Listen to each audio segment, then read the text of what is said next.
Select Board to order on Monday, March 22nd, 2021, 6:30 p.m. Join me in saluting the flag. I pledge allegiance to the flag of the United States of America and to the republic for which it stands, one nation, under God, indivisible, with liberty and justice for all. Let the record show all selectmen are present. Consent agenda warrant number 30, 22121, number 31, 22221, number 32, 3921, and payroll register number 93421, number 8, 22521, number 10, 31121, and number 11, 31821. Well, who put that together? I gotta talk to. Wow. So moved as read. Second. We have a motion and a second to accept the warrant and payroll register as read. Any questions? Seeing none, all those in favor? All in favor, the motion carries. All right, our first one under liquor license, Curtain Up Enterprises. The first one is for Lakewood Theater. And we have Lakewood Inn Restaurant and Lakewood Golf Course. We have 3 of them. Let's do them all together. I don't think there's any problem with any Well, of them. there's 2 different entities. You can do the ones for Lakewood Inn and Lakewood Theater together, but Lakewood Golf Course needs to be separate because they're different companies. Okay, so let's do Lakewood Inn and Lakewood Theater. So moved. Second. Motion and second for liquor license for Lakewood Inn Restaurant and Lakewood Theater. Any questions? Seeing none, all those in favor? All in favor, the motion carries. And we have for Lakewood Golf Course. Curtains Up Enterprises. Yeah, the golf course isn't on. This golf course is not going to be on your agenda. It came in Friday. So, All right, so for Lakewood Golf Course, we have a motion and a second. Second. All those in favor? All in favor, the motion carries, all approved. Quit claim deed. Need a motion for a quit claim deed for William J. Patcheller Jr. and Doreen A. Bayou. It's at 1636 Lakewood Road, all paid up. in fact, all the back taxes. All back taxes are paid. We need to do these separate, or? I would like to see them separate. Okay, so that one's first. Motion to approve. Second. We have a motion and a second to approve a quit claim deed for William J. Patcheller Jr. and Doreen A. Bayou at 1636 Lakewood Road. Any questions? Seeing none, all those in favor?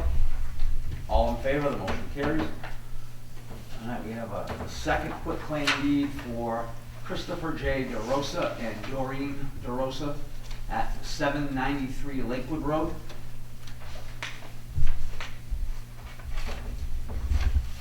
Motion to approve. All right, we have a motion and a second to approve the quit claim deed for Christopher J. DeRosa and Doreen DeRosa at 793 Lakewood Road. Any questions? Seeing none, all those in favor? All in favor, the motion carries. We have another quit claim deed for James G. Moore at 283 White Schoolhouse Road. Motion to accept. Second. I have a motion to accept in a second. Mr. Go, question? Yeah, all these people have all paid up, is that what this is? Right, every one of these are 4 quit claims. See, these are the ones that had fallen into tax foreclosure, but all of them have made their payments and all their payments have cleared for their 2018 taxes at least. Some of them have paid all their back taxes. Oh, wait, so some haven't paid the full amount? They paid the full amount for the foreclosure year, which was 2018. Yeah. That's what triggers the quit claim deed. You don't have to pay your 18s, 19s, and 20s to get a quit claim.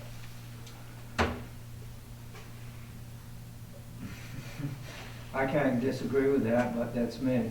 Well, it's the state law, essentially. Once that foreclosure amount is paid for, then the quit claim is issued back from the town.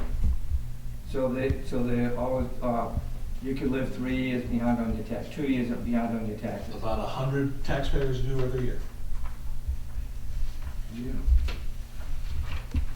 That's a the state law. Once you've satisfied the lien that has matured, and that's what happens on that 2018 in this year. Next year will be for the 2019 taxes. Traditionally, that's the way the board has always issued the quitclaim deeds, is once those 18 taxes are paid off. And I would say most of these cases, these people are gonna make the efforts that need to be done to get caught up.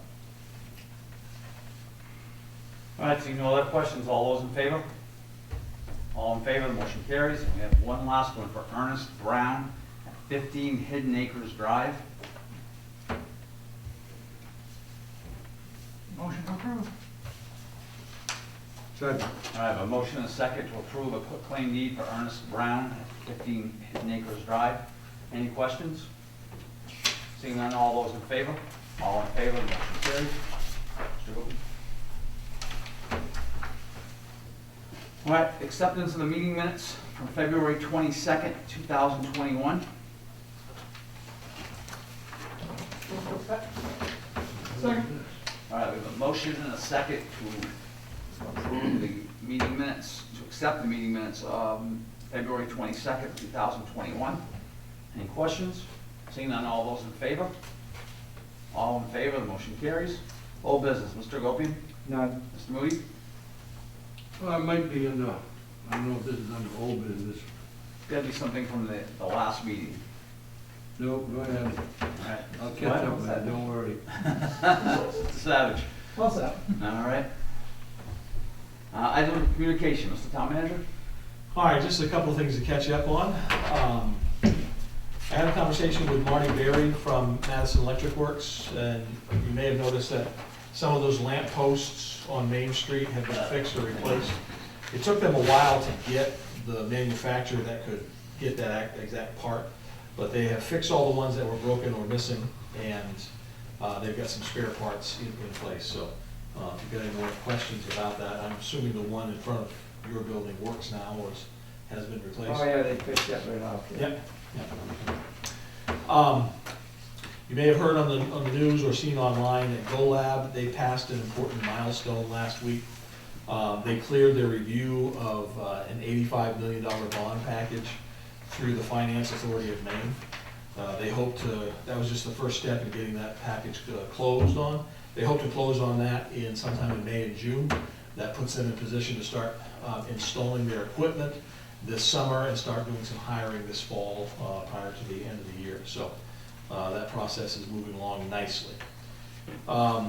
Budget season has begun. I've had a chance to take a look at the Somerset County budget, which is coming in pretty much flat compared to last year.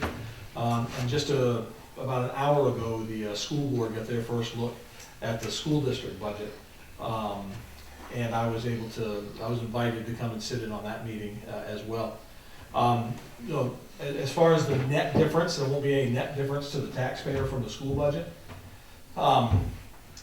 They lost about $650,000 worth of funding from last year to this year due to the state's system and a couple of other things. So in order to do that, they pulled ahead money that they had in savings to basically make their budget flat again. They also reduced their overall budget by about $100,000. I think they went from 10.6 million down to 10.5 down to 10.4 million in their overall budget. So that's the first proposal. Those will come before the voters, especially the school board budget. The vote for the school budget this year will be the same day as the state elections and the local elections on June the 8th. So that's all I know for now. All right, new business. Number one, department head report. We have the police report sent to us. We have something from Donnie coming. You have a fire report right here. And if you have any questions on those, you can ask the town manager, and the road commissioner is here. Well, not a whole lot going on. It's been pretty dry sledding. The guys been working in the shop, getting some stuff painted up, and moving forward to get started on some spring cleaning here in a couple weeks. Other than that, not much else going on. Any questions? Push that spring cleaning too quick, it'll jinx us. Oh no.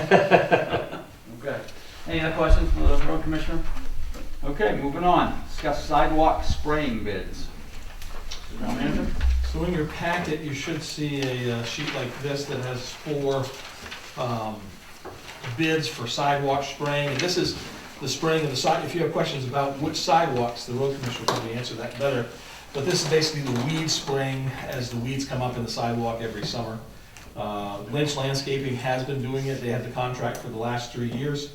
We got bids in from 3 different companies. Lynch put together 2 bids, one with a more powerful product than the other. And so you see those there, and I'm going to let the road commissioner tell you his preference because I don't want to misspeak. Yeah, Lynch Landscaping has been doing it for the last 3 years. It's on a 3-year contract, and he's been doing a very good job, and stuff looks nice, and he goes sometimes over and above what he needs to do some days, and I would strongly recommend of giving him the contract for the $1294.08.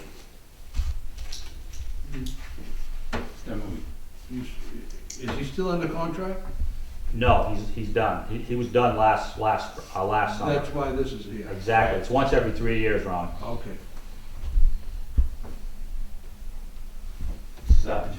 Is this 1294.08 for the next 3 years, or is it that much each year, or is it changing? It's that much each year. Okay, so Per it's for year, 3 years? he didn't put an accelerator in there, so Okay.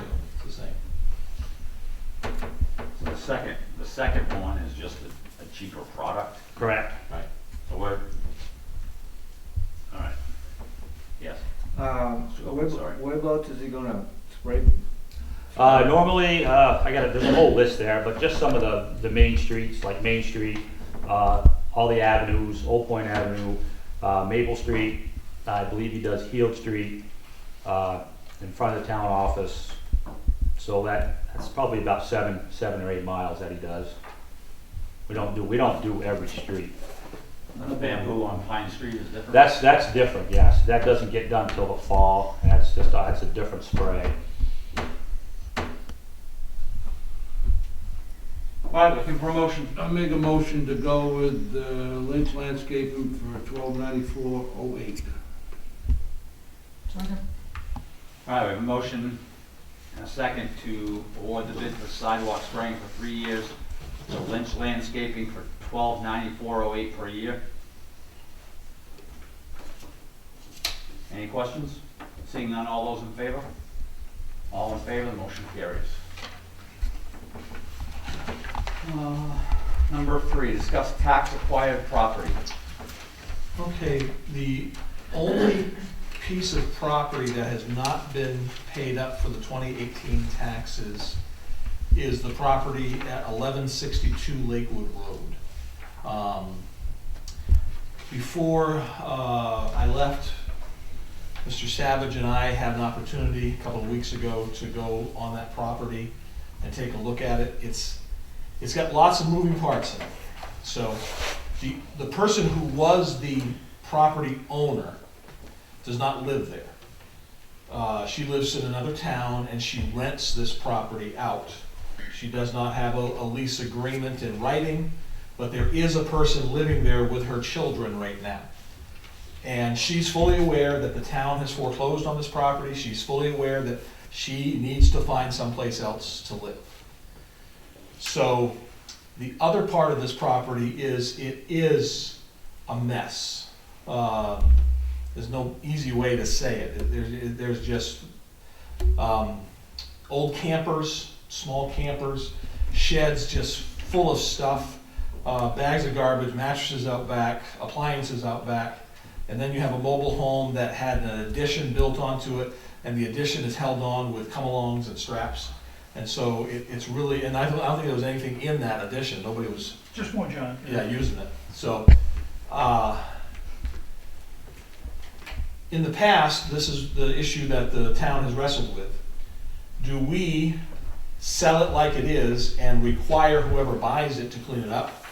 Or do we go in and spend the money and clean it up and then sell it as an empty lot? I did talk to a realtor last week who said that they would be willing to take whatever parameters that the town puts on it, and they would be willing to show it for about 10 days and take sealed bids that would be turned back into the town office in a couple of weeks. And then prior to a meeting in April, you could open the bids and see what you've got and decide what you want to do with the property at that point. Now, if we did that, if we advertised it for sale with a realtor for 10 days, you would have to do two things. You'd have to set a minimum bid, and then you'd have to decide whether you, as the town, wants to clean it up first, or whether this, whoever buys it would have 60, 90, whatever time limit you want to put on it, so many days to clean it up. And by cleaning it up, I would also recommend that you require the removal of the mobile home that's there. Because the mobile home that's there really isn't safe to live in. So those are my thoughts on that. Julie? Tim, what's gonna be the difference in value, whether we sell it the way it is, or whether, would it pay us to clean it up? I don't know. I mean, at the end of the day, it's not a bad lot. It's over an acre. But once you get a couple 100 feet off the road, it goes down into a swamp and it's pretty wet. So the entire acre isn't usable. I don't think we wanna mess around cleaning it up anyways, do we? I think the market that you're in right now, you'd probably find somebody willing to pay a good amount for it and clean it up. What'd you feel about it, Dave, looking at it? On the same thing Tim's saying, my thought on it is let the new person deal with evicting the tenant and cleaning it up. It just saves the town from the expenses, and then hope you recoup later. My thought was, sell it as Tim described, Yeah. within conditions. Did they give you any idea what this was valued at for a resale? No, and we're in this crazy market, so I really don't know what to say. We have it valued at $62,800. Now that's with the mobile home on it, and that mobile home should have been depreciated long ago from what we have it at. So the land itself may be worth $25,000, $30,000. Okay. But then again, when you have people that are bidding on tax-acquired property, they don't necessarily bid high, Right. so.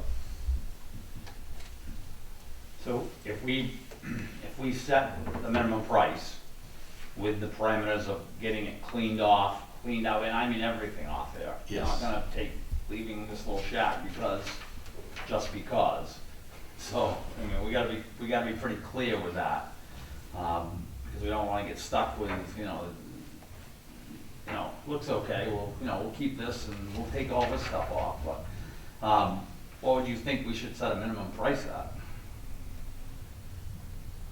The first number that comes to mind, in my mind, is 10,000. At least $10,000, because somebody's gonna have to spend money to get all that material off there. My indication from the tenant that's living there is she's pretty understanding, so I don't know if she would dig her heels in on an eviction, but she may. So that's all the things that whoever buys it, they're gonna have to be saddled with. Is this a lady living there alone with kids Yes. and no place to go? Well, she has family in the area. She hasn't indicated that she has no place to go. She knows that she told me, I guess I'll have to figure out what I'm going to do and where I'm gonna go. So she hasn't told me yet that this is a hardship case where she has no place to Okay, go. that's what I was at. Right, and that's a question that every bidder is going to ask. So once we have sold this, that's no longer our business. Correct. And everybody involved here, I don't know if you were aware of the rule that the Governor LePage put on these processes years ago. Everybody involved here is under 65 years old. So if the owner was over 65, this would be a different process altogether. Yeah. Okay, so we're looking for a motion to move forward here. So if I could suggest the wording of a motion, I would suggest that the motion is to put the property at 1162 Lakewood Road up for sale by sealed bid, with the deadline for bids of 4 o'clock on Friday, April 9th, 2021.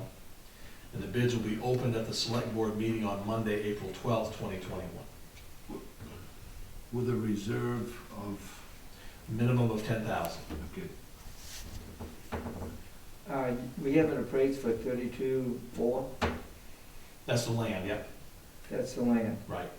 And we're gonna accept bids at 10,000? Starting at 10,000. That's what I recommend, because again, people that buy from foreclosures don't necessarily pay the valued price. Plus, they've got the work of removing all this material that's on there.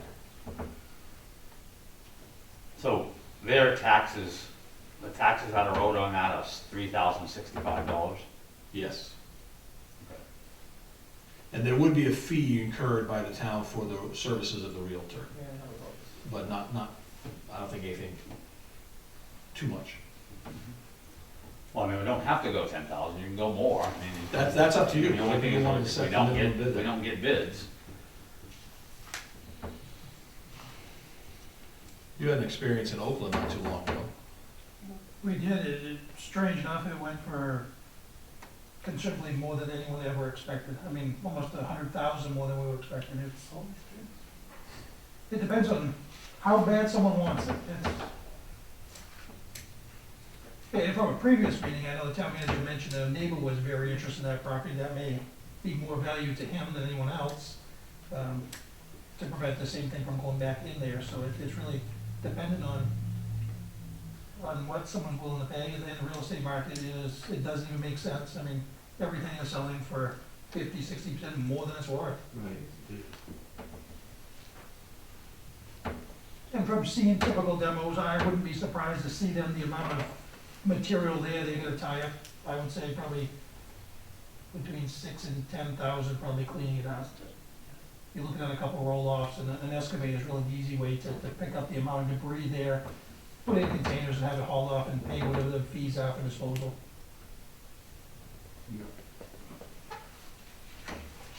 All right, so we're looking for a motion. so moved as the town manager read. All right, we have a motion, we have a second. Second. I have a motion and a second to accept what was read by the town manager. It'll go into the minutes. You want to read it again, or?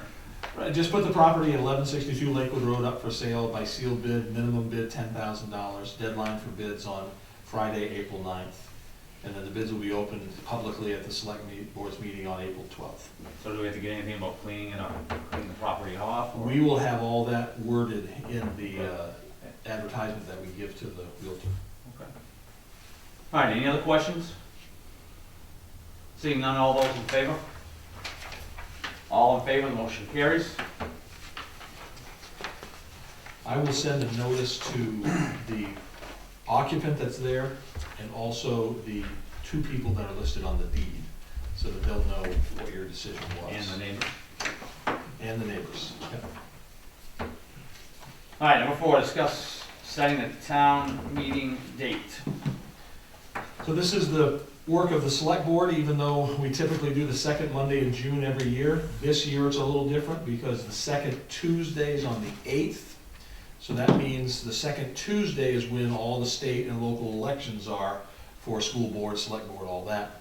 So in order to coincide with that election, you'll have to schedule the town meeting for the first Monday in June, which will be the 7th. So that's the recommendation from Kathy, is for the board to set annual town meeting for June 7th. Make a motion.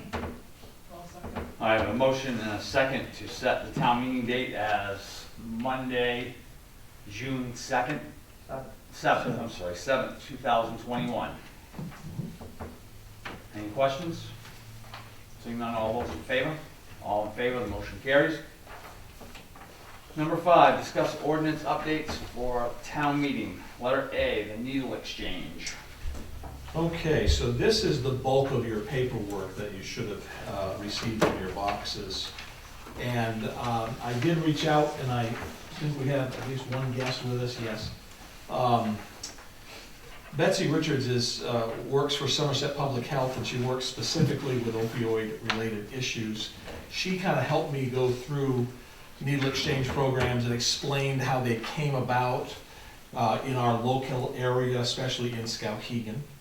So just to refresh the board's memory and make sure that I got it right. If you remember way back, I think in October, Sheriff Lancaster came and spoke to the board and gave a report and also talked about what Skowhegan had just done in their ordinance change to regulate needle exchange programs. And needle, at this time, the sheriff was very concerned about needle exchange programs that could take place in the trunk of your car, where they could do mobile exchanges. So what Skowhegan did was they did an ordinance regulating needle exchange programs to say they could only be done with the permission of the police chief, they could only be done in brick and mortar buildings, they could only be done here, there, so forth.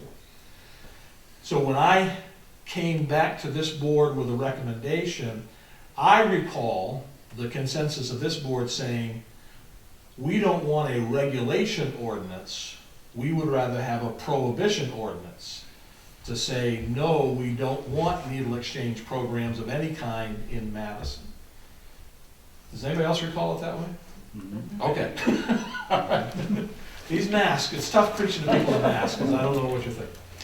So, a few months later, the town of Solon had their town meeting, and they passed a prohibition ordinance on needle exchange programs. Very simple, page and a half, and basically said, no needle exchange programs, no needle disposal sites, no medically supervised injection sites. Now, I talked with Elaine Allos, the first selectman up in Solon, and I said, did you have your ordinance vetted by an attorney? She said, nope, we didn't need to, we have home rule. And so their approach is, we'll put this out there, and if anybody challenges it, we'll deal with it then, which is not an unusual approach for a lot of small towns. So this is what has been put together, just this page and a half, that talks about needle exchange programs being prohibited in the town of Madison. So if you go to the bottom of the first page, limitation on the number of programs, no needle exchange programs, NEPs, shall be licensed to operate within the town. Top of the second page, no mobile exchange is authorized in the town of Madison. C, no medically supervised injection site is authorized by the town of Madison. This would be enforced by the sheriff's office. So first of all, any questions from the board on this document?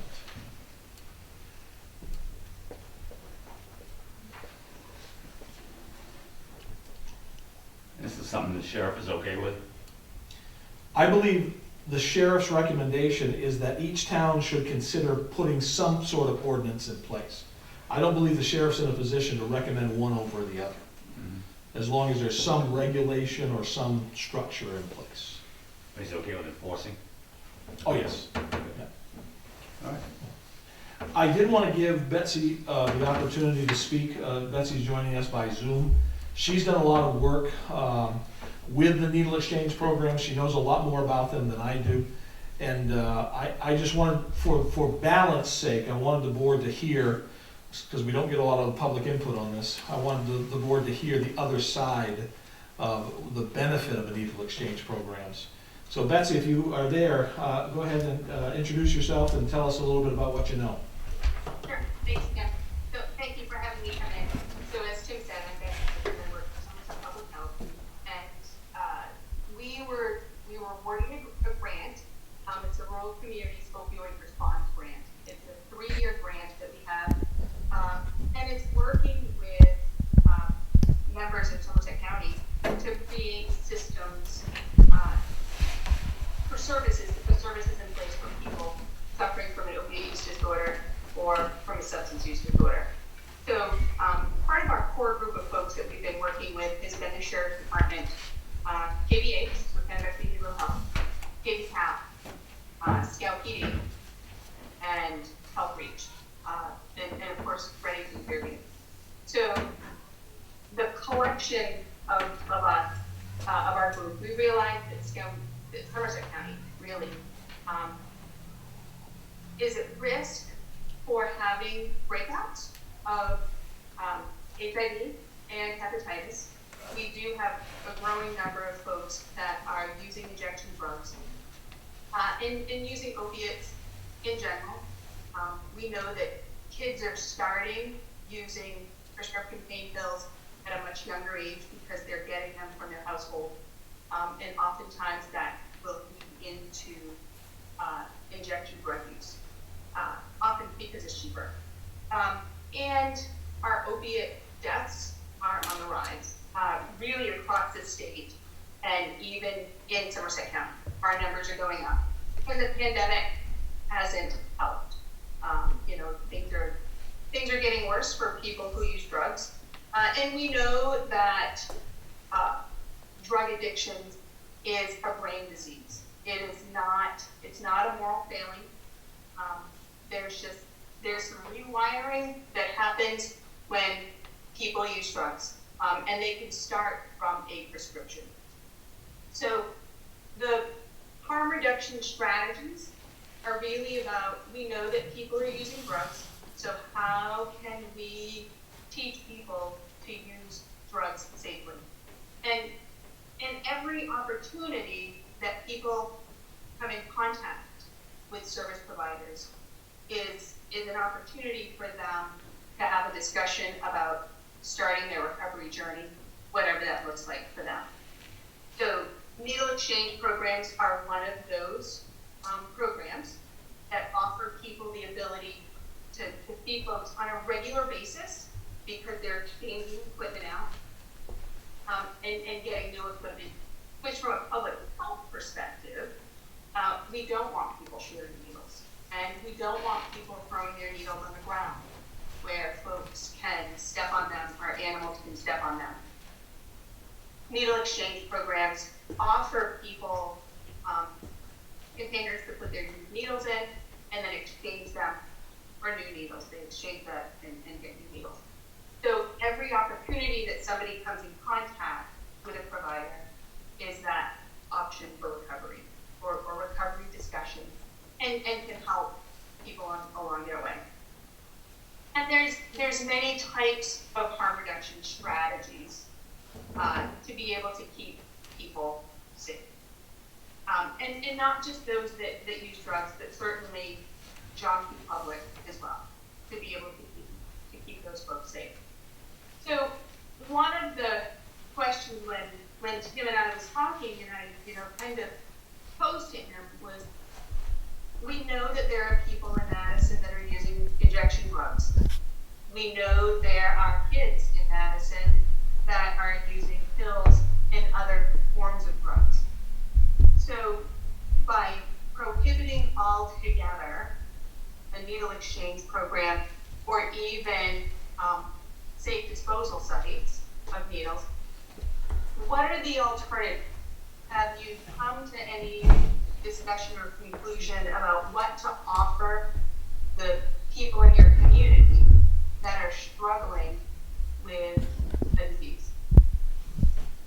And I think that's the question that Betsy wanted to pose to you tonight to consider is, if we don't have any sites like this to help people in Madison, how would you respond to someone that says, I would want this type of assistance for either myself or someone I know that has a drug problem? How would we answer that? Go to Skowhegan.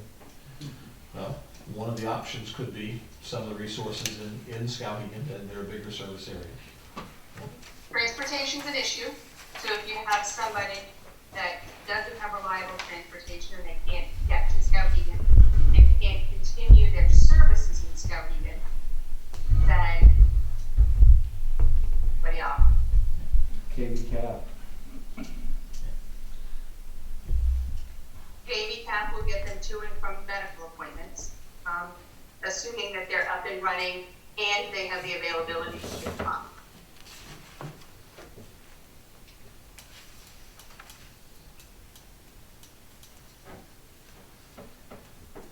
The other thing that I wanted to make sure that everybody was aware of, and I'm not sure if you have any idea if it's going on in our area, Betsy, but there are agencies that are making needle exchanges available via the mail.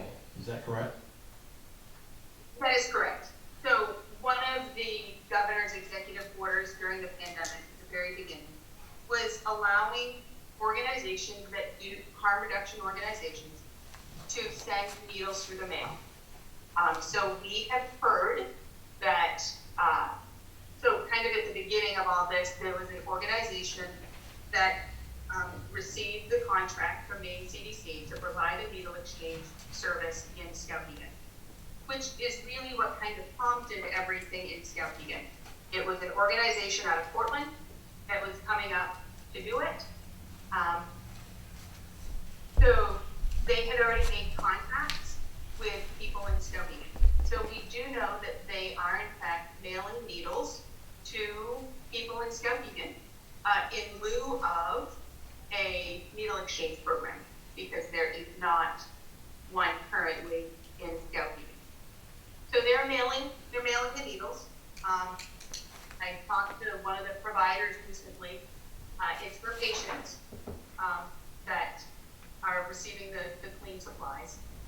And she asked them, what does the return look like? What do you do with your needle? And what they're being told, according to the provider from this organization in Portland, is that they can just take all their used needles over to Reddington and dispose of them at Reddington. Reddington does not have a community needle return site. And the folks that are being told to take their needles to Reddington for disposal, they have not done it yet, to be able to explain to the provider what the process was like. So it is a hurry. I don't know in how many communities they're mailing needles to, but per the governor's order, it is okay for them to do that. Was there any, in Skowhegan, is there any place to take the needles? Is there any exchange program at all? There is not. There's not. No. Okay. Snooty. Nope. There have been some discussions of starting an exchange program, but the agencies that are having those discussions are still talking to it and getting approval from their board. We've got a couple more questions from the board here, Betsy. Yeah, absolutely. I understand that the whole country has this drug problem. And the state, our state understands it also.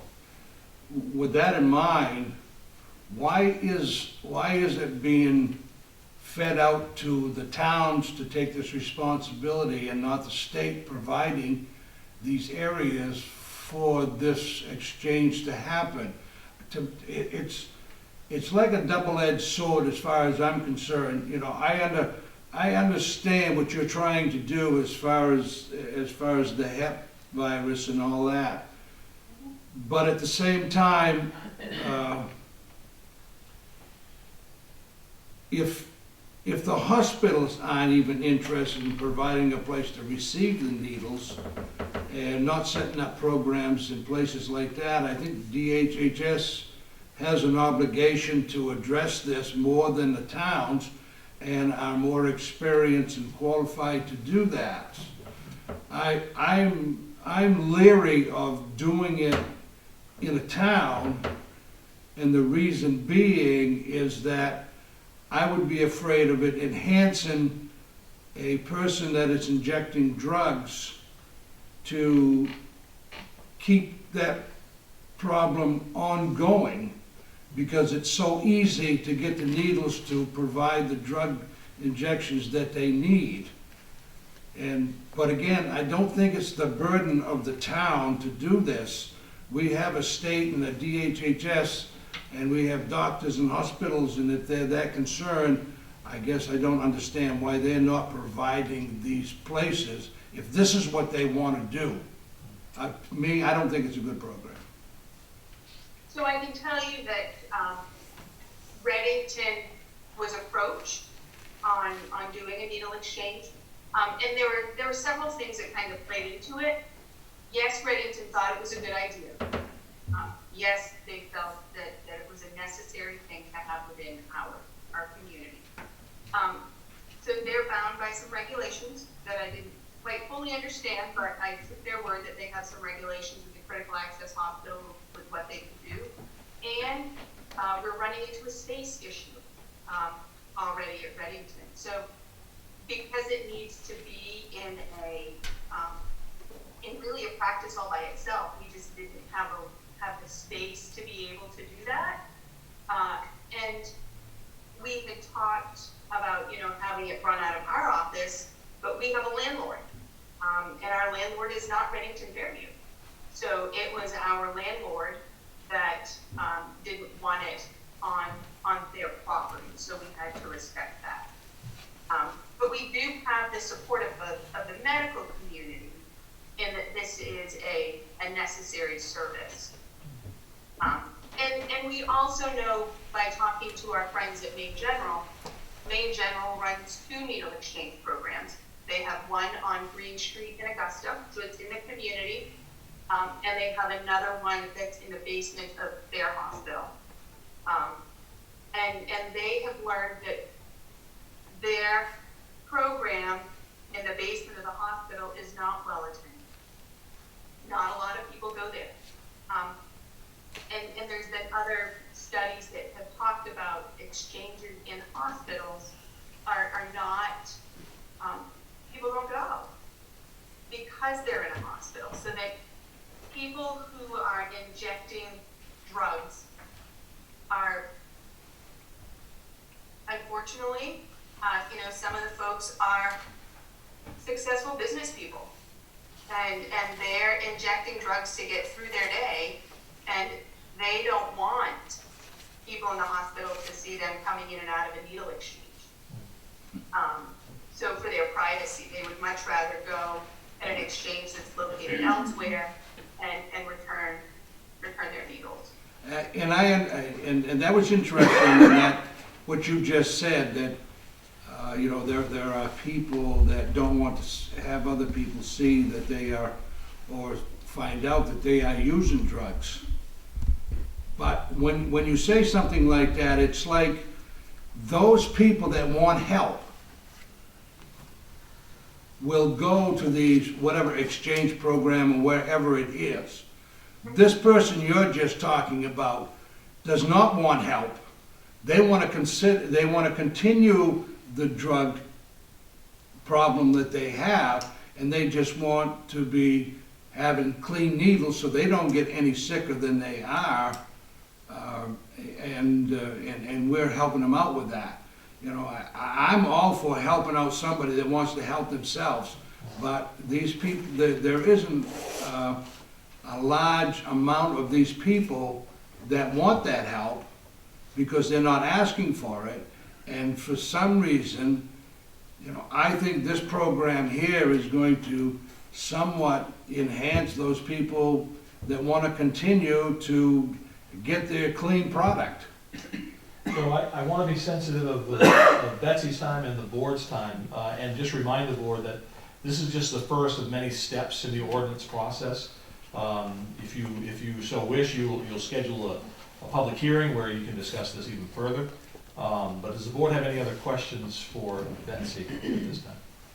Sure, Logan. Yes, my question is, when these needles are sent through the mail, are they sent in a special container?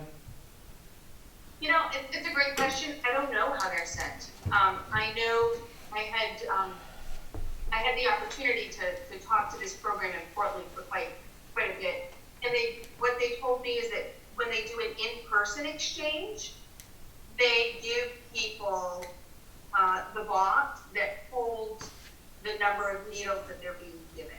So if somebody gets 10 needles, then they will get a box that will hold 10 needles. If they get 50 needles, they'll get a bigger box that will hold 50 needles. So I don't know if that's what they're doing through the mail as well. That's a great question. I wish I had the answer. Because my At the time concern, that I was meeting with them, we were discussing having them set up a brick and mortar place in Skowhegan, so we didn't talk a whole lot about their mail exchange program. So moving forward here, we want to make a decision tonight on whether we're going to move this to a public hearing.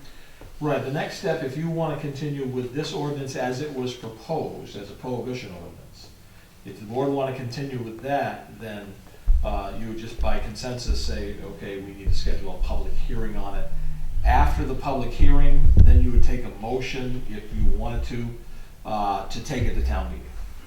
So those are the next steps on the Are ordinance. we good for a public hearing on the prohibition? Prohibiting needle exchange programs? We can't make this legal now? No, it has to be town meeting. So any ordinance or changes to I ordinance. think it'd be good to hear the public.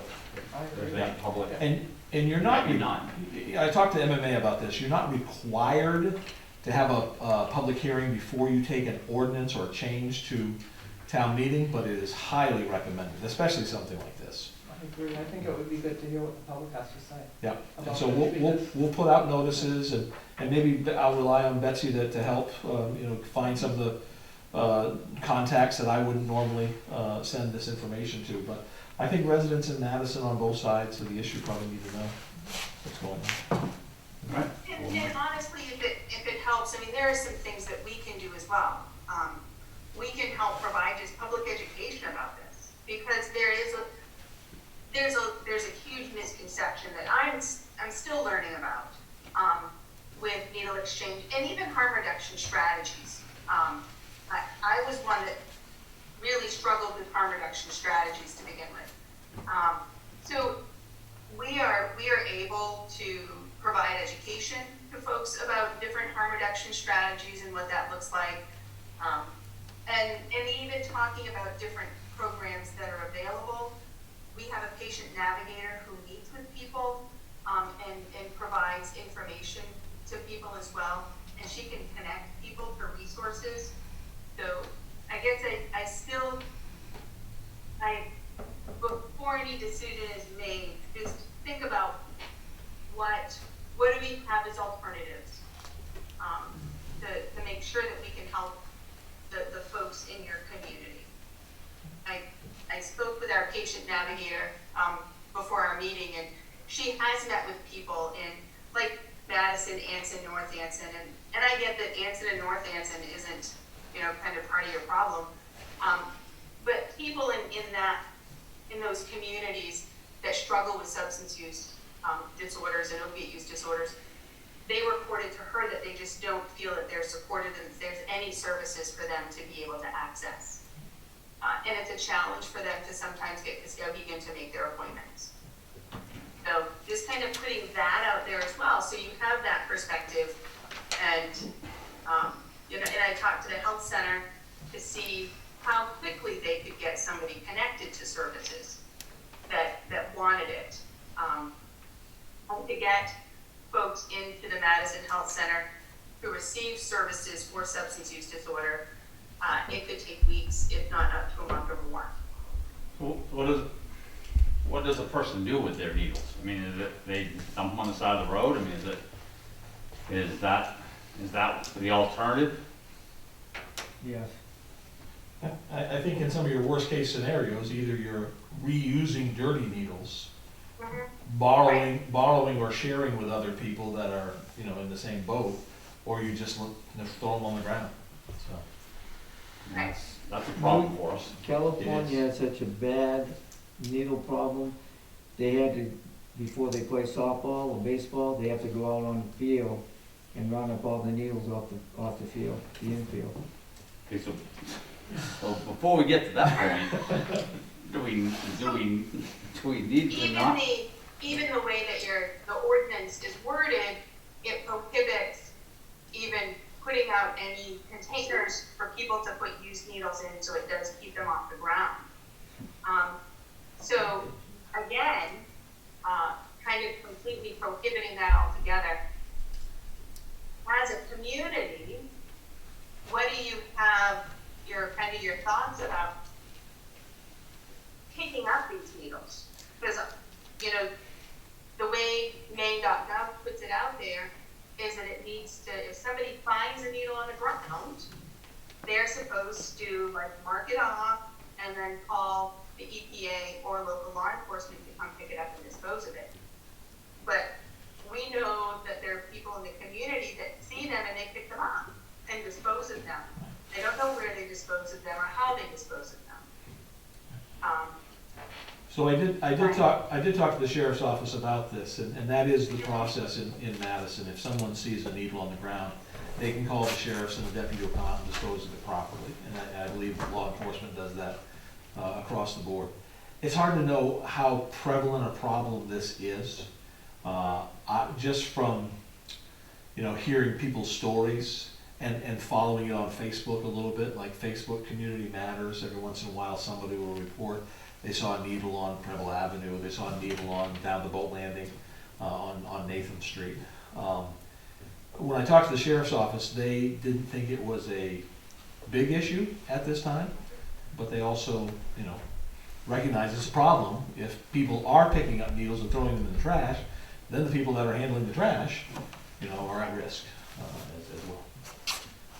So, any other questions for Betsy? Just one. Savage. How many of these needle exchange programs currently exist in the state, and how long have they been in effect?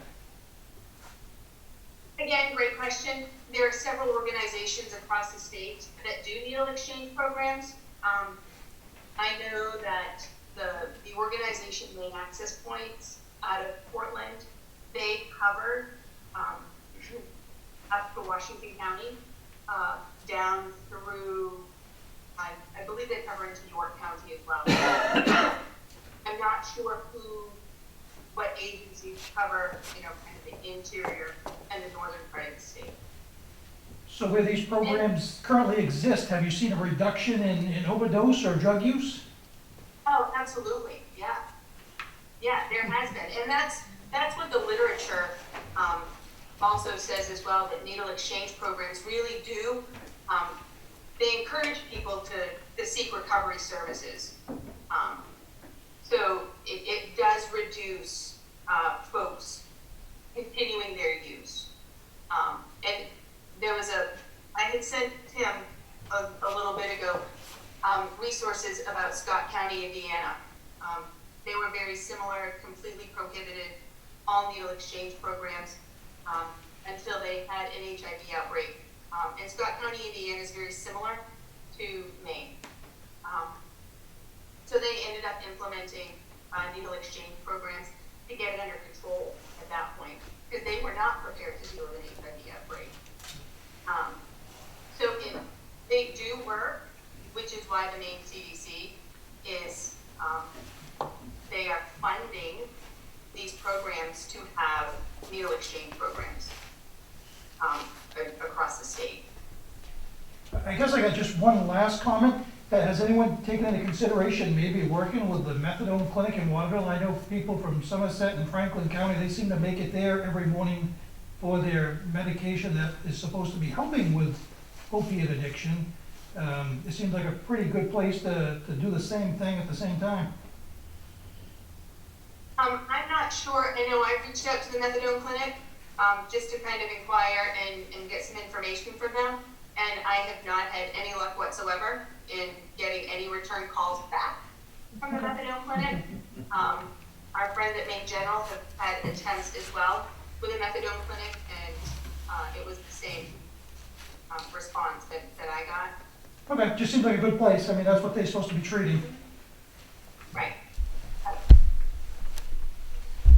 Oh, But again, transportation's a barrier. Well, go to the airport road in Waterville in the morning, it doesn't seem to be. all right, thank you very much. Thank you very much, Betsy. I appreciate your input. Absolutely. And if anybody has any questions, Tim, feel free to share my contact information. All right, will do. Thanks, Betsy. You're welcome. All right, letter B, site review. So in your packet, you should have a two-page summary sheet that goes over the chapters in the site review ordinance. I will say that the planning board did quite a bit of work on this. Joel Greenwood, who's the town's contracted planner, he's also the contracted planner for Skowhegan. So a lot of these changes come from the work that he's done on Skowhegan's site review ordinance. Just so everybody knows, if you wanted to build a building for a commercial business in Madison, you have to go through site review, which is 40-page process that takes 2 or 3 meetings. And so if a commercial builder wants to build a building, it may take them 6 to 8 weeks to go through the site review process. And the planning board this year had 8 site reviews, which is the most by far that they've done. Some of the biggest and most arduous ones were solar arrays. And you'll start to see these large solar arrays being built over on East Madison Road and off of Lakewood Road over the next year or so. So as we went through all these site reviews with the planning board, it kept coming back that maybe some adjustments need to be made to this ordinance.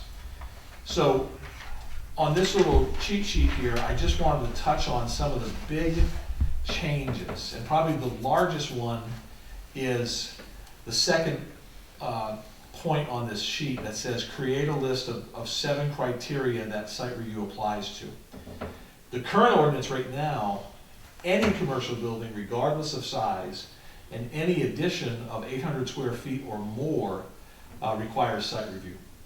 If you compare that to Skowhegan's site review doesn't kick in until 5,000 square feet. So that's a pretty big gap. So the planning board looked at that and looked at some other examples and came up with the idea of allowing the code officer to use their judgment if it's a 3,000 square foot project, and if it's a simple project, no plumbing, just a warehouse that's going to be, over 2,500 square feet, then the code enforcement officer can now say, okay, you're waived and you don't have to go through the site review process, you just go through the regular building permit process.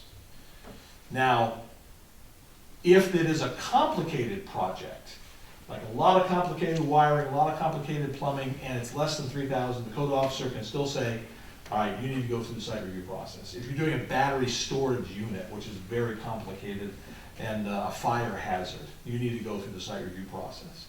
But there were a couple of instances this year where builders just wanted to build a warehouse, or builders just wanted to build an addition that connected 2 buildings.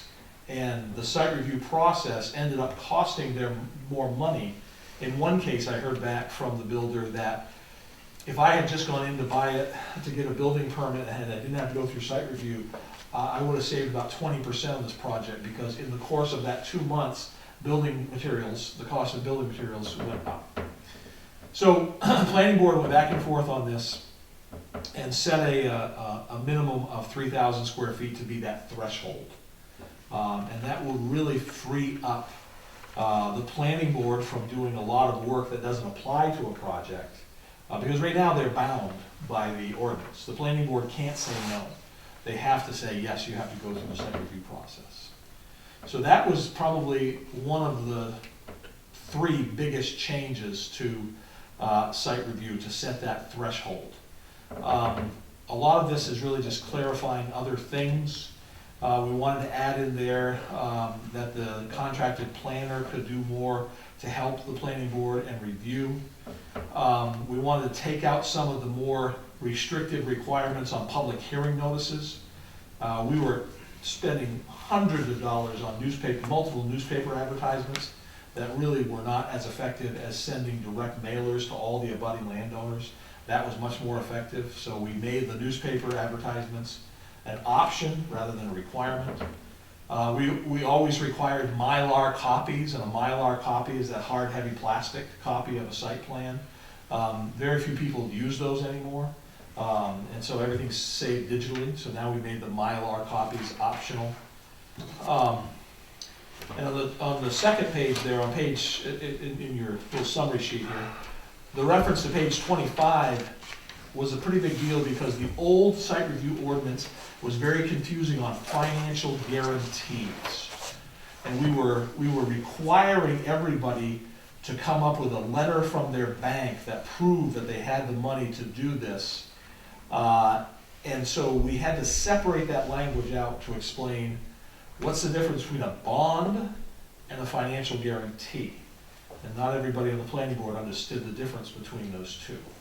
But if you're doing a project and it's going to have a substantial public infrastructure, you're going to build more water and sewer, you're going to build sidewalks, you're going to build stuff like that, That is what you have to have a bond set aside for, in case this project gets started and you don't have the money to complete it, the planning board can require you to have a bond. But if you're building a warehouse, or if you're building a new business, a new storefront, you don't necessarily have to have a bond, you just have to have a financial guarantee that proves that you have the capacity to build this building. So we explained that further. And then the last thing we did was we added a whole new article, Article 7, on special criteria for unique projects like cell towers, wind farms, solar arrays, battery storage, and salvage yards.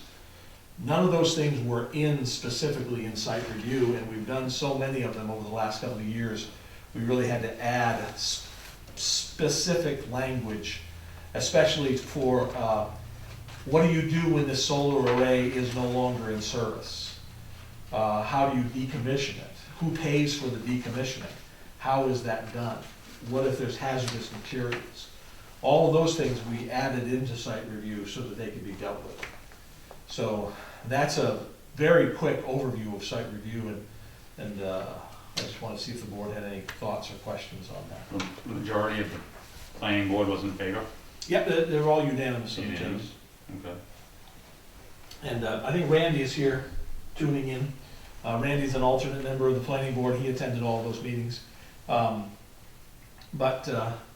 Yeah, we went through them painstakingly slow. But I did thank the board at the end for their thoroughness So on this. So we've made something that's more friendly, user-friendly, yes. I would say it's more user-friendly, more business-friendly in that it allows, it frees up the planning board, because right now the planning board is bound by how the ordinance is written. And this frees them up, and a lot of the things that you have to do, now they have options, where they didn't have before. All right, any questions, any other questions? We will. I have just one. On the planning board, they ever talk about what they need for a floor? What if I built a 3,000 square foot building and it didn't have cement down, didn't have anything, just dirt floor? Of course, like a pole barn? Yeah, Right. but it had everything else like this, instead of having this floor, it was just dirt. See, that's where in the site review ordinance, the planning board doesn't make that decision, the code officer does. So when you come to the code officer and say, I want to build a building with all these walls and stuff, but no, just a dirt floor, then the code officer can tell you whether or not you can do that. And then the code officer can decide whether or not, if it's just a pole barn, it doesn't need to go to site review. So, So you can just build one then? with a permit from the code officer, right, just like most everybody does with their building permits. Site review only applies to businesses. Right. So if a homeowner wants to come in and get a building permit, he just deals with the code officer. What do you think, Dave? Could you build a building like that? It's gonna really be dependent on what the use is by the building code. For like agriculture, you can build barns with gravel bottoms. If you're gonna build a house, you're not gonna meet the building code, so you wouldn't be able to do it No, I as a just want house. to build a building. No Well, wall, again, it depends on what it's being wall. used for. Typical storage in agriculture, you could. Yeah. It meets all the requirements of the building code. Okay. See, David, he really harps on people. They want to know what you're building. What are you building it for? What are you doing with it? I remember a trip that we took out to Foss Road where you're asking all the questions. All right, so we'll take this to public hearing. Yes, I believe this should have a public Everybody's okay hearing. with it? All right, let's move on to salvage yards. So the select board haven't had an experience with a salvage yard application this past year. I think I put the changes on a single sheet of paper. Yep. Really, this is the only changes I would recommend. I don't want to get rid of this chapter because this chapter is thorough, but I did want to add to it that the anyone with an application for a salvage yard must undergo the site review process with the planning board. The state law requires you, the municipal officers, to award a permit for a salvage yard. So the planning board or the code officer can't give a permit for the planning board, the select board has to. So that's still in the law, but now the planning board can do all the finding of fact for you because they're more used to dealing with these land use ordinances. And the only other thing I thought of adding in there is that little sentence in the middle of the page there. Bodies of water probably should be defined by DEP. If you remember, we ran into this case in this one with White Auto where, is this a body of water? Is it not a body of water? If it is a body of water, if it's a stream, then it's too close. But if it's not a stream, then it's not too close. And in the end, the planning board asked me to go to DEP to get a ruling on it. And I think that should be in our ordinance that says DEP is the one that decides whether or not it's a body of water. So those are my recommended changes to salvage yards. All right, any other questions? Or any questions? All right, we'll take this to public hearing. All right, proposed changes to, you want to do the traffic one first? Yeah, the traffic one's real simple. Vehicles and traffic. It's on that same page as the salvage yards down at the bottom. Julie at the library had asked if we would consider taking the town meeting to put 30-minute parking in place on Pleasant Street from the corner of Bull Point up 500 feet, which is basically the parking right in front of the library. As most libraries deal with, there are people that will park out there all day because they're using the library's internet. The library can't turn off the internet for them. So Julie wondered if it could be considered to make that 30-minute parking out there. Because unless it's in the ordinance, the sheriff can't enforce it. So, Mr. Savage. Okay.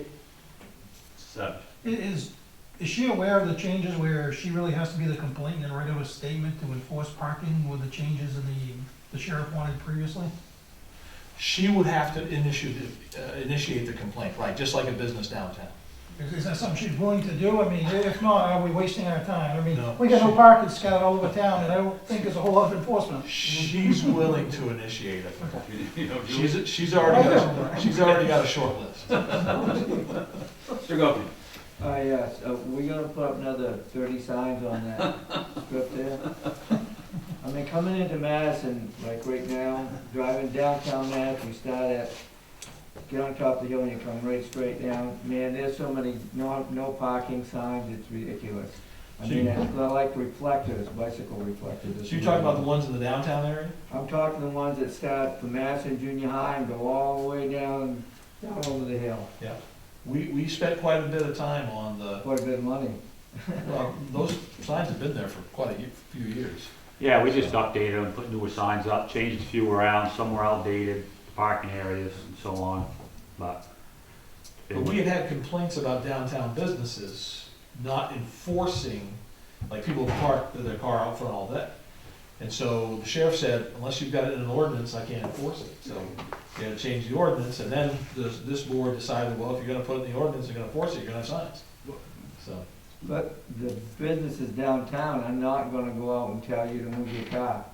we had a couple of businesses that came to us and said that they would like this. So, Yes, we did. yeah. Which, Moody. basically what's happening is that there's a lot of rents on Main Street now that there never was. And those people are parking their vehicles in front of the businesses, taking up the space that people that wanna go into the stores wanna use, especially in bad weather, so they don't even bother. So that's what the big complaint that I listened to, Right. as far as the businesses were concerned, is because these people were just parking there all day and all night, just leaving their vehicles there. So this one change would be specific to Pleasant Street and the library. So, All right, any other questions on this? All right, seeing none, we'll take that to public hearing also. All right, the last change is the senior property tax relief. So this is a new ordinance and that I have brought to you, and a couple of the reasons that I thought it was necessary is, you know, we are going to be dealing with rising property values. Some of the discussions that this board has had this year have always circled back to our most vulnerable. Do we really want to raise rates like tipping fees on some of our most vulnerable people? And so based on those discussions and discussions with other towns that have these ordinances in place, I thought I would at least put together a draft proposal to see if the select board wanted to carry it any further. So the meat and potatoes of this is, if you have a resident that qualifies for the state tax credit program, property tax credit program, and in Madison, we had 103 individuals that did in 2019 qualify for that. Would the town be willing to offer a program that matched that up to a certain cap? Now, we don't know how many of these people would qualify for the town's program, because you'd have to set an age limit to benefit your senior population. You don't have an age limit for the state tax credit, so people under 65 or 70 can benefit from that state tax credit. If you wanted to do a senior tax credit program, you could set a specific date or set a specific age, and the parameters would be very similar to what the state does. You have to have a homestead exemption, you have to live in your house. We've even put in, you have to have lived there for 10 consecutive years. So it really would kind of limit the people that you're trying to benefit to a very small but vulnerable group. I also added in here that for the first couple of years, you would cap it at $300. So even if someone got a state credit of $500 or $600, the most they could qualify for in Madison would be a $300 additional credit or additional rebate. Where do we get the money from? We've talked about using TIF money from the Woodlands Memory Care Facility. Talked about funding it from the sale of foreclosed properties. We've also talked about funding it from grants. I was talking to Mr. Vinziano today. We have some money coming from the most recent COVID stimulus bill. That money is going to be earmarked for specific projects, and I believe this project would qualify for taking some of that money and putting it aside to help, again, your most vulnerable taxpayers. I know this is controversial because you're taking money from some folks and giving it to others, but at the same time, is it something that you think that the town should do? So I guess that's what I'm looking for tonight. Mr. Gopi. You started the age from 70, and you had lived in your house 10 years prior to that. Okay, so, and you're gonna cap it at 300, right? Right. And I looked over the criteria here. I mean, it's very simple. I mean, that sounds like the hardest part is 10 years in your house. And so I'm wondering, so anybody that's 70 and older could apply? If they've already received the state tax credit. Now, to receive the state tax credit, you have to be in that situation where your income is low enough, but your property taxes are high enough to get a state tax credit. Not everybody qualifies for that. Some people that are over 70 may make enough income, or their property taxes are so low they don't get the credit. So it's kind of that sweet spot of you have a low fixed income, but your property taxes keep going up, as everybody's has over the last 5 years.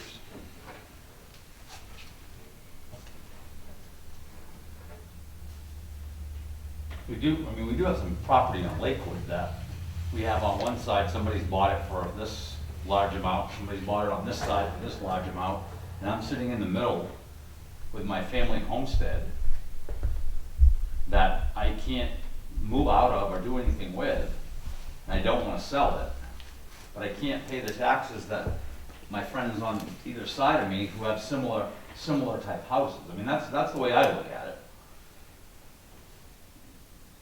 So, I mean, you know, and the tax rate or the value goes up because these two have sold for big amounts of money. I mean, I don't know if that's how we should be looking at that, but. And if you move away, you move into town or in the country between the town and Lakewood, you haven't been there for 10 years. Right. So you're not eligible. Right, but I'm looking at something, in my mind, I'm looking at something that a person has been there for their whole life, their parents were there, maybe even their grandparents were there. And they can't get away from it for whatever reason. Right. Yeah, could you Go ahead. explain the state property tax fairness credit to me, please, so that I have a good idea what that is? I think I do, but I just wanna make sure I'm right.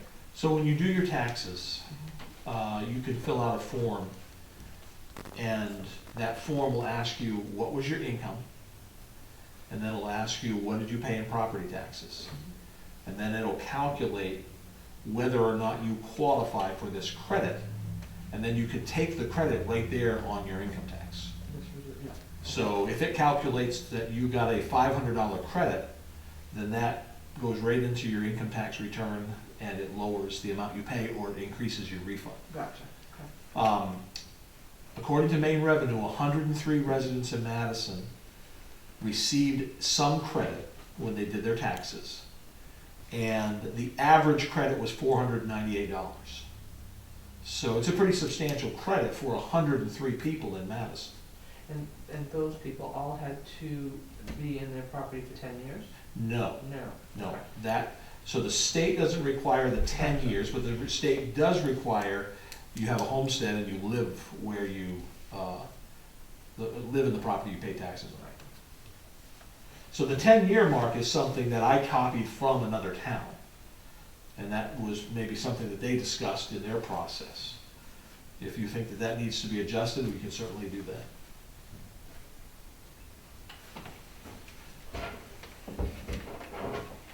So do we move forward, Mr. Savage?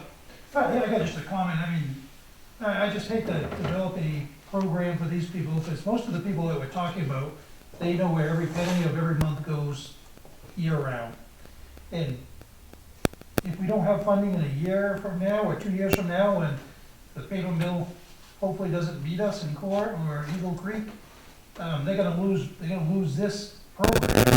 And probably if we lost either one of them lawsuits, they're gonna see an increase. So they're gonna go from living how they are, it could be difficult for them to be in a spot where they can't pay their taxes if them two things happen simultaneously. If you lose funding here and something goes wrong down there, Right. I mean, they're gonna be in a boat where they can't even pay the tax bill.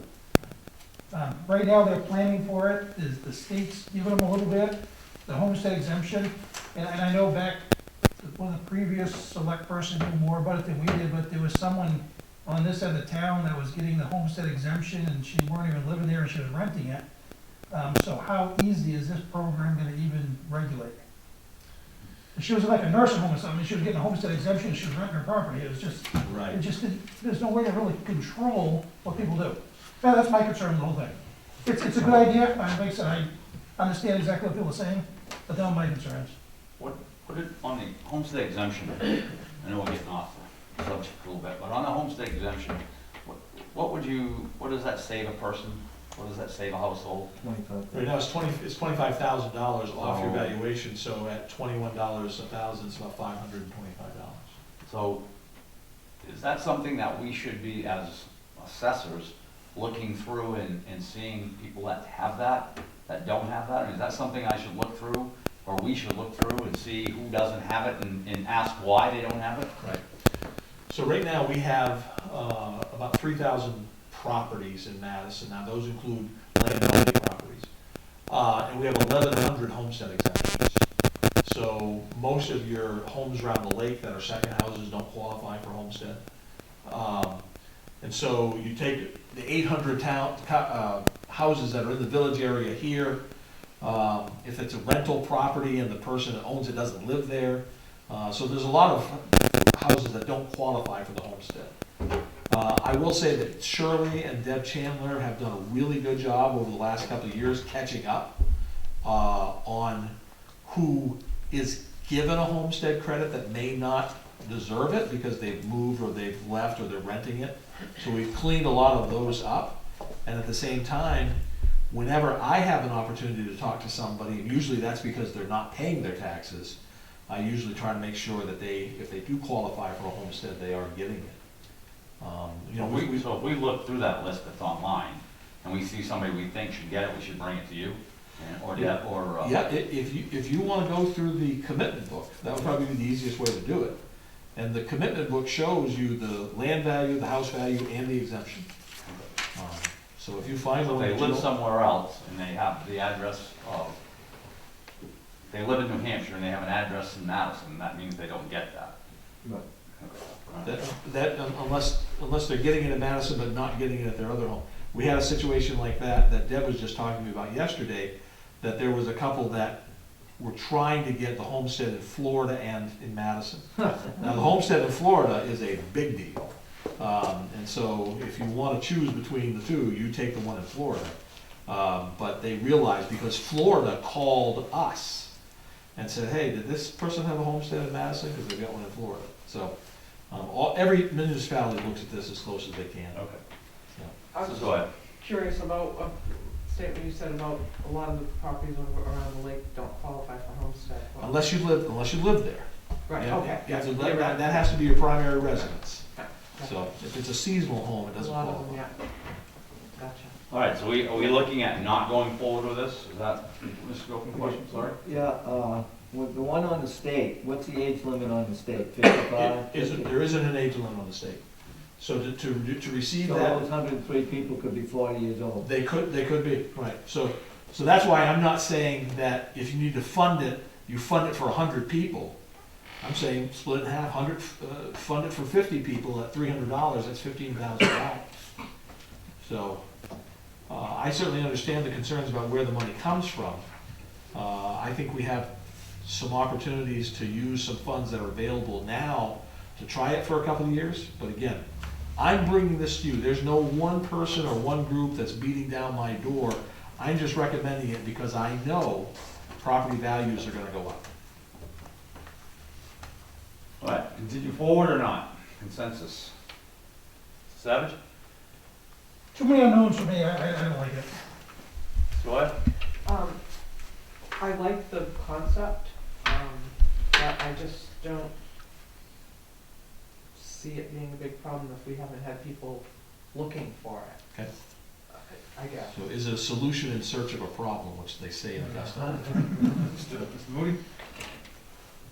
I'm not 100% against it, but I would like to see this thing kind of held on the back burner until this new business gets going and these lawsuits get settled one way or the other, then we'll know what direction we can or cannot go in. Right now, I think it's too dangerous. No. Okay, we'll put that on the back burner. Thank you very much. I like that answer, Mr. Gopin. I appreciate it. That's exactly what I was looking for as far as feedback You goes. got the Reader's Digest version. There we go. All right, thank you, Mr. Town Manager. So we have 4 different things that are gonna be, Yep, and we'll schedule public hearings in April and if we need to, the first meeting in May. okay? Just want to remind you that we are meeting again next Monday, the 29th, which would have been a regularly scheduled 4th Monday of the month. And the only thing on the agenda right now is just the budget. So you can take your time to go through everything on the municipal budget. That's good. And that's just with the selectmen? Yep. Not. The advisory board will be the following week on the 7th. All right, number 6, discuss town manager compensation. And we have the information. This was carried forward, and again, it's I guess it was my discretion whether to do this in executive session or not. But I think anytime you talk about compensation, it's public information. At the end of my evaluation, there was a discussion about to add a contribution to my retirement in lieu of me taking the town's health insurance. And so I have put forward a recommendation for $200 a week in addition to the regular 6% match. And so I just leave that in your hands. See what action you want to take. Any comments? Mr. Savage? Is this something the town offers for all employees that don't take insurance, or is this a one-time thing, or how does this relate to standard practice, I guess? So in past practice, it has been done on a case-by-case basis for individuals that did not take the health insurance. It is not, there's nothing written in our personnel policy that says we will do this automatically. So there's not a standard buyout. Of all the full-time employees that qualify for health insurance, I'm the only one that doesn't take it. So right now, there's no other person in the town that's full-time that doesn't take the health insurance. In past practice, we did this with the past police chief, we did it with the past town manager. Is this a cost-saving measure compared to what a single-person insurance is? Is that what kind of derives the numbers, or? Yep, if I took single insurance, it would cost the town $14,000. If I took family, it would cost the town $20,000. Doing. I think I kind of initiated a little bit of this here, and my foundation and reason for doing that is that we have a town manager here that if we had to replace tomorrow, is gonna be a larger salary than what we're paying this town manager. I just thought it was a good thing to do, whereas this person does not take the health insurance, to kind of convince him maybe you should stick around here a little bit longer. And it's, you know, it's a heck of a lot cheaper than him taking insurance, which we'd be committed to taking, to do anyway. And this stays at this level unless increased by a future board. Or unless he takes insurance. Unless he, well, no, yeah, unless he takes insurance. Right. Right. Right.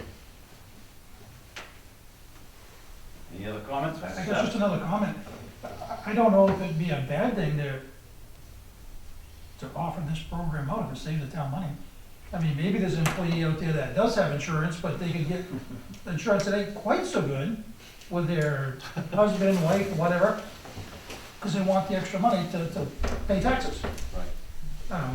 You know, if it's a cost-saving measure, well, what's it, how does it hurt the town? How does it hurt the town? Right. Stu, go. You don't have, if, health insurance is a benefit. If you want health insurance, you take health insurance. End of discussion. All right? If you don't want health insurance, you don't take it. It's a benefit. If you start paying out a 12.5% raise, or thereabout, because that's what it is, now you're gonna have other people who can take insurance from other people, from their other spouse or something, doing this. Now all of a sudden you've got 10, 20, 30, 40,000. And every year that goes up, of course, that other percentage should go up too. The town wouldn't be spending any more money, they'd actually be saving, but I understand what you're saying. Nobody does buyouts used to be something, but they don't do them anymore. Yeah, yeah, yeah. Well, I don't understand that. What do you mean by that? What's that? A buyout. I understand, I know what a buyout is. Because they're not taking their health insurance. Right, You give them money not to take health insurance. right. That's a buyout. Okay. Well, I mean, it's like, it used to be called cash in lieu. Right. Right, so you're getting cash instead of taking the health Health insurance, insurance, and the right. cash is equal to or a little bit less than. Right. So just an example that I can give you with regard to that is the bank that I worked at did that with everyone. They offered it out to the employees. If the employee wanted the insurance that the bank gave them, which was very rich and very expensive, but they were going to go with their spouse or whoever's insurance, and they were given a certain amount of money in their pay because they didn't take insurance. It's pretty much offered, at least in the banking industry. I don't know about other industries, but I don't know if they do it. I don't know how they do it, but it's pretty standard for that. I mean, So- if you want to give them $10,000, then just give it as a bonus. And Well, that's they just a just- one-time thing. Well, if they, You're not committed every year to give them money. they put it in their payroll, basically, is how it goes. This is what Tim's is going towards his Right. retirement, so. But when nobody else has it, I'm gonna say it's just gonna open up a whole new door. Well, you said case by case though, right? Right now, there's nothing in your personnel policy that addresses this at So all. if someone wanted to say, It could be something that was put in the personnel policy if you wanted to in Yeah. the future. Okay. So, So everything else that you have goes along with the personnel policy? correct. I mean, we might have to address the personnel policy, and that brings in the contract for the union. I mean, do we have to put this in the personnel policy to be able to do this? Why? For what reason? Well, your other employees. Tell them to come see us. Case by case. Yeah, we haven't done that, I mean, we've gone to the opposite extreme of that, right? We have the town manager broker that deal, right, with the town employees, even with basically the union. Most of your town employees are unionized. They're not gonna come see you anyway. No, No? it's half and half, right? It's 4 in the union, 6 not, so Right. as far as full-time employees. So I mean, it's half and half, I mean.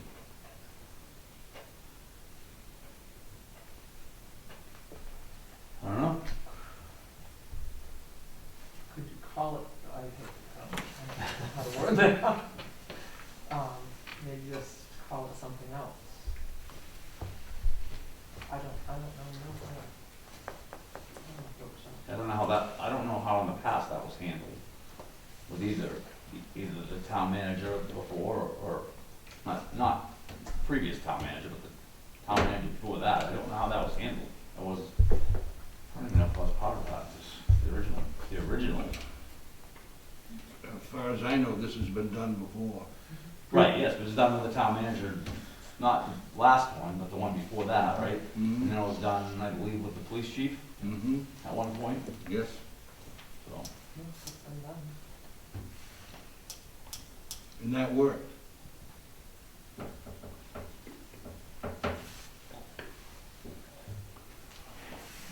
I guess I would've thought this would've been done right at the beginning of the contract. But it wasn't.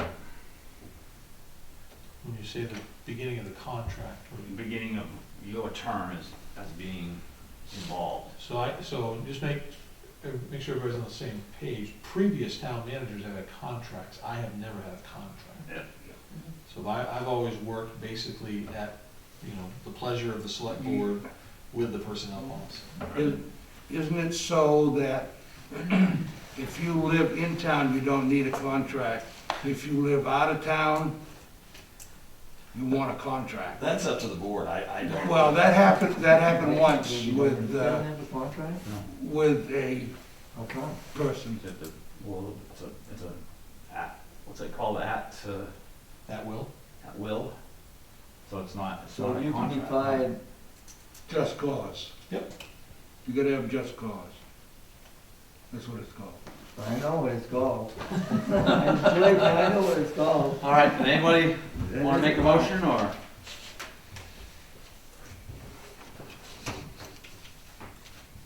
Motion? I'll make a motion that we go ahead with it. And I'll second it.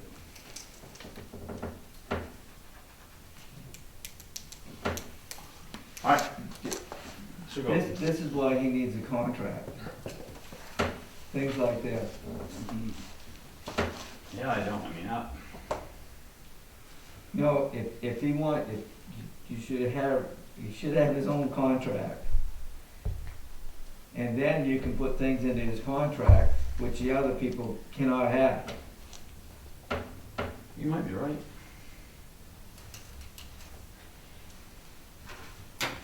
You might be right. We don't have to, this isn't gonna take an effect until July anyway, right? I would recommend that you don't do anything until July 1st, right? Right, After the new yeah. fiscal year. So, this is something that we could think about. Well, is that something we're interested in? I mean, are we interested in developing a contract? I think you should have one, but I don't know, if he's comfortable without one. It doesn't really matter to me. I mean, there's been contracts in the past. If you think something like this, where the retirement is outside of the bounds of the personnel policy, then you're probably right. It probably would be good to have a separate contract. There's plenty of them to choose from. Sure. Follow-up one, does anybody know that a town manager in Madison never had a contract? What do you mean, anybody? Anybody, like Norm Dean, Dana, anybody? Everybody that I know about. I don't know about those guys. I don't know I about, know about Dean, I know about, who's the other guy before Dean, he Basic. pays it, The idiot. yeah, whatever, Easy, never mind. easy. But anyway, yeah, those guys all had contracts. yeah. And that's why they could do things like this. I believe when the board updated the personnel policy, around that time, they said the personnel policy will serve as the contract for the town manager. That's right. Okay, then that's fine, now you can pull it out. I guess I would like to wait and make this offer to everybody in the town, employees, if they want to take it. I think we might be better served doing that. I mean, if it takes somebody from 14 to 10,000, we'll save money.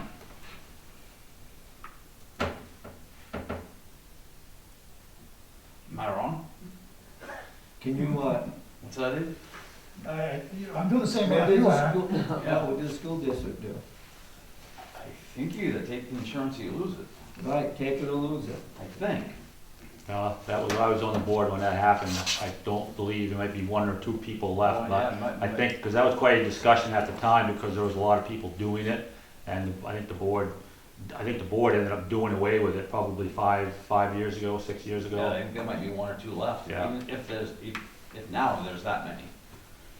They had it, cause I know I was one of the last ones when I got off. All the stuff left when you left, Mr. Gopi. Yeah. Huh?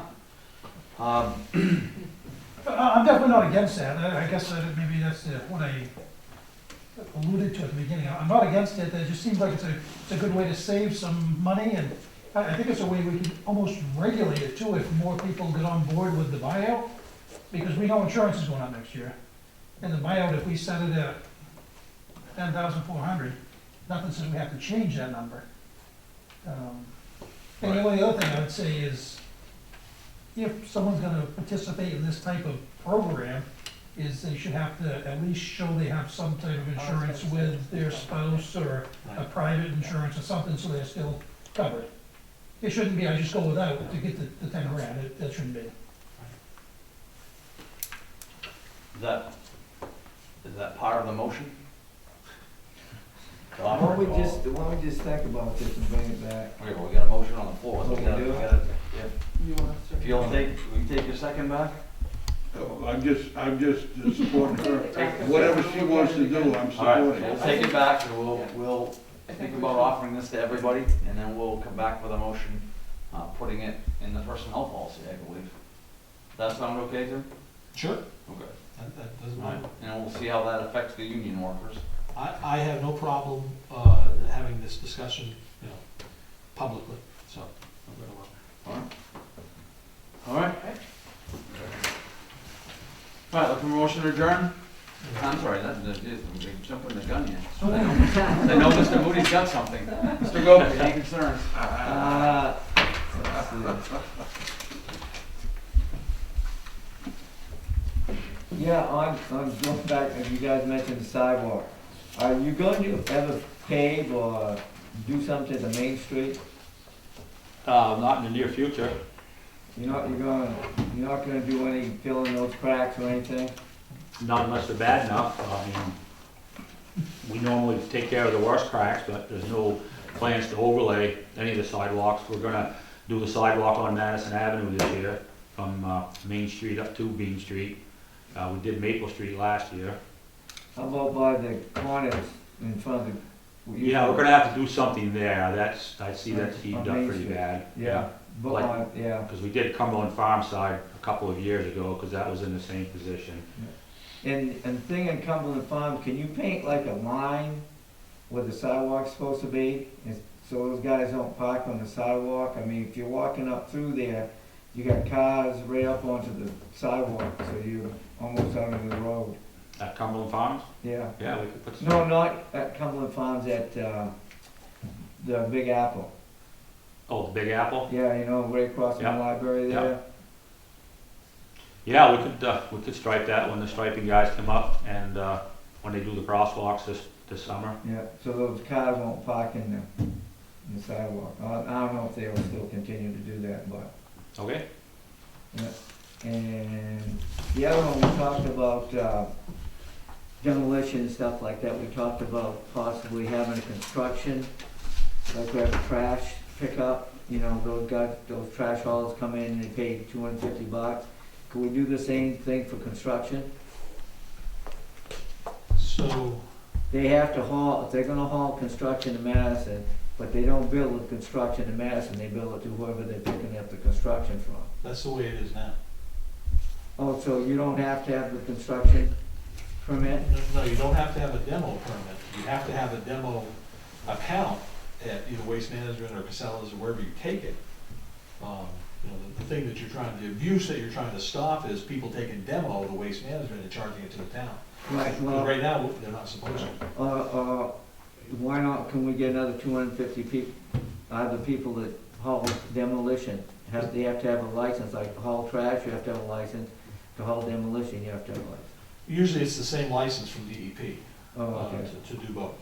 So, usually, and those people are usually one and the same. There's no hauler that doesn't also offer the demo canisters, other than Three Rivers. I just have one more and I'll do that next month. Mr. Moody. We have the selectmen's concerns. Yeah. Yeah, the first one I have, Tim, is what do we pay the animal control officer annually, roughly? We budget about $11,000 for animal control, and that costs, that includes what we pay him and the mileage that we pay him.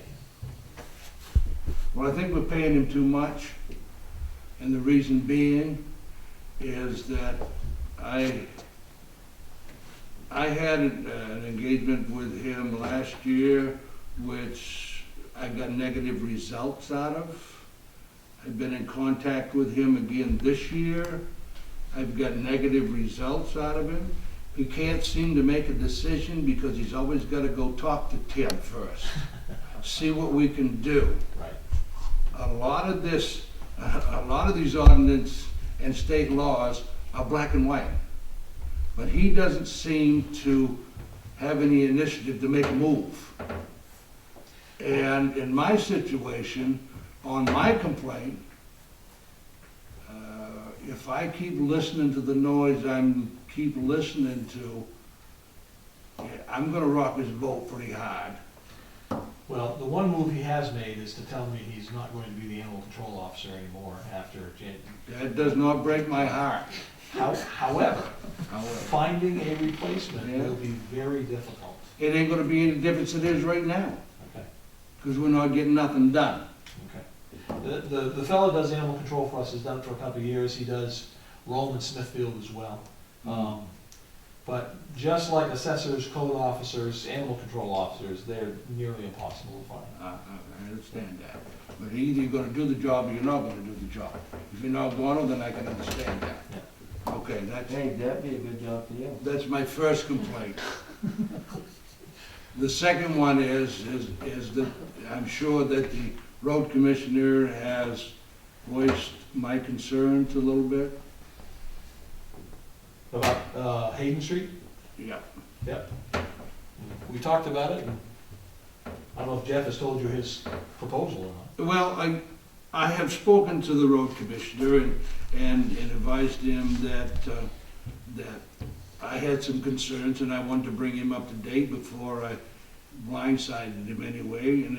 And for a couple of years, I've been trying to get something done on that street.